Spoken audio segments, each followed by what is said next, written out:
नमस्कार बच्चों, good morning. हम पढ़ रहे थे केदी और कोकिला, माखनलाल चतुर्वेदी की कविता। कुछ भाग हम इसका पढ़ चुके हैं और कुछ पढ़ना अभी शेष है। तो मैंने बोर्ड पे लिख दिया है, क्या देख न सकती जंजीरों का गहना, हथकड़ियां क्यों यह ब्रिटिश राज का गहना। केदी कोयल को बताते हुए अर्थात कोयल से बात करते हुए कहता है, क्या देख न सकती जंजीरों का गहना, कि क्या तुम ये जो जंजीरों का गहना है, आभूषण है, आभूषण भी बोलते हैं ना,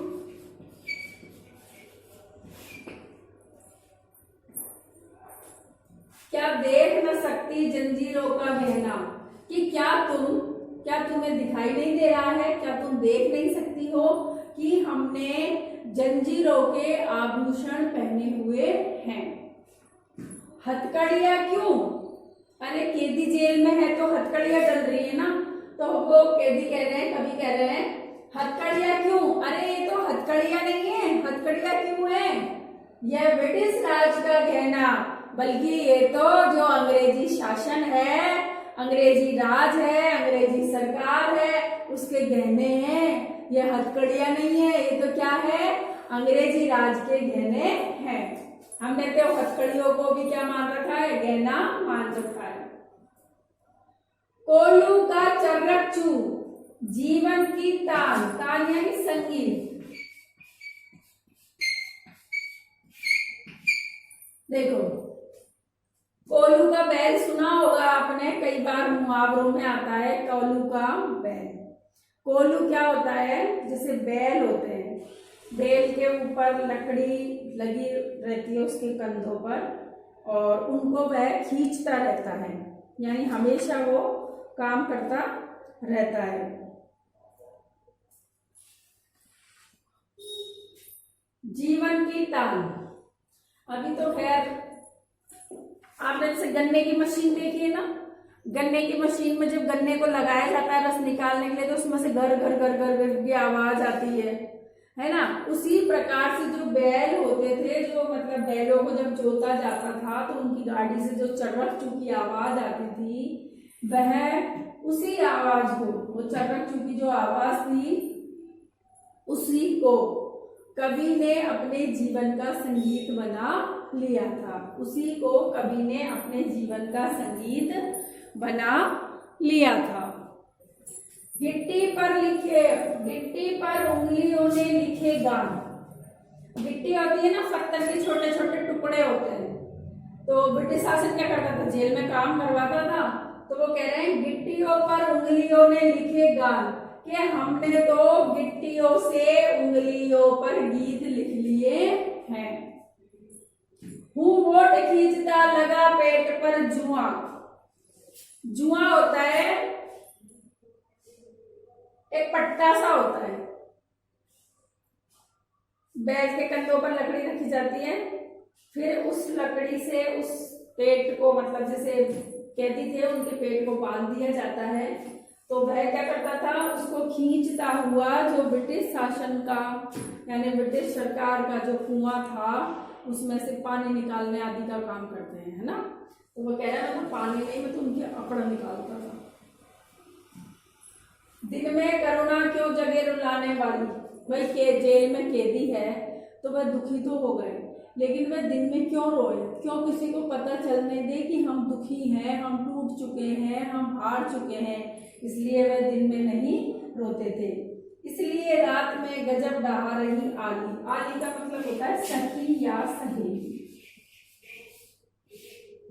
सखी या सहेली। तो कवि कहते हैं कि भाई इसीलिए तुम रात्रि में, हे सखी, इसीलिए तुम रात्रि में गजब ढा रही हो, अर्थात आधी रात को चीख रही हो, आधी रात को राग गा रही हो। ठीक है, ये तो मैंने अभी ऐसे बताया आपको, अब सुनना आप इसका अर्थ। क्या देख न सकती, कवि कह रहे हैं कि क्या देख नहीं सकती हो जंजीरों का गहना, कि जो जंजीरें हैं अर्थात जो हथकड़ियां लगी हुई है उनका गहना पहन रखा है, आभूषण उसको देख नहीं सकती हो? हथकड़ियां क्यों? कभी कहते हैं कि ये हथकड़ियां थोड़ी है, ये हथकड़ियां क्यों है? ये ब्रिटिश राज का गहना, बल्कि ये तो अंग्रेजी शासन का क्या है? गहना है, जिसको हमने धारण कर रखा है, जिसको हम पहने हुए हैं। हम तो हथकड़ियों को भी गहना माने हुए हैं। कोल्हू का चर्रकचू जीवन की तान।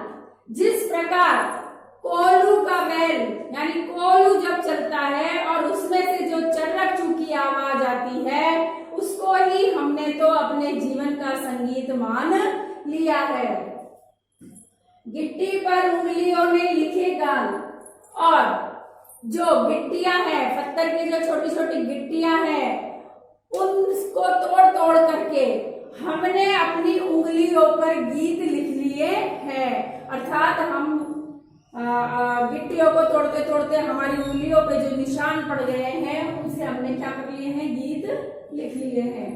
गिट्टियों को तोड़ते तोड़ते हमने अपनी उंगलियों पर गीत लिख लिए हैं। हूँ वोट खींचता लगा पेट पर जुआ। मैं अपने पेट पर जुआ लगाकर, अर्थात बैलों के कंधों पर जो लकड़ी रखी जाती है, उस पट्टे के और मेरे पेट पे जो पट्टा बांध दिया जाता है, मैं उनको खींच करके जो उनका कुआं है, ब्रिटिश शासन का जो कुआं है, उसमें से पानी निकालता हूं। लेकिन मुझे, कभी कह रहे हैं, लेकिन मुझे पानी निकालते हुए ऐसे लगता है जैसे तो मैं ब्रिटिश सरकार की अकड़ को खाली कर रहा हूं। दिन में करुणा क्यों जगे रुलाने वाली। कभी कहते हैं कि दिन में हम दुखी क्यों होए, दिन में हम करुणा क्यों जगाए, क्योंकि इससे तो पता चल जाएगा कि हम दुखी हैं, हम टूट चुके हैं, हम हार चुके हैं। तो हम ऐसा अंग्रेजी सरकार को बताना नहीं चाहते हैं। इसलिए रात में गजब ढहा रही आली। इसलिए हे सखी, कोयल को संबोधित करते हुए कह रहे हैं, इसलिए हे सखी कोयल, तुम रात में ही गजब ढा रही हो, अर्थात गीत गा रही हो। इसका मैंने आपको अर्थ बता दिया है। मैं बहुत स्लो चल रही हूँ, धीरे धीरे, लेकिन फिर भी जब बच्चे कॉपी चेक करवाने आते हैं तो उनका काम ही पूरा नहीं मिलता है। आप साथ के साथ रोज करिए, तब आपको समझ में भी आएगा और तब आपका होमवर्क भी पूरा रहेगा। अब मैंने जो ये पैराग्राफ बताया है, उसकी आपको व्याख्या करनी है। क्या करनी है? व्याख्या करनी है। जिस तरीके से मैंने आपको बता रखा है, पहले प्रसंग या संदर्भ लिखिए, फिर व्याख्या कीजिए, फिर विशेष लिखिए, उसी प्रकार से आपको ये व्याख्या करनी है। आप अब डायरी नोट कीजिए, ठीक है? डायरी नोट कीजिए। ये डायरी है आपकी, पाठ 4, जो बोर्ड पर समझाया गया है। इसको मिटा देती हूँ यहां से।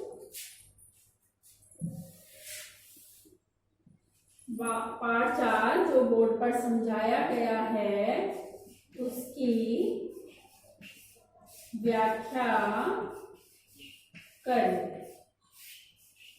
इसकी व्याख्या करें, ठीक है? ये आपकी डायरी है और ये केदी और कोकिला जो कविता है, उसको हम पढ़ रहे हैं।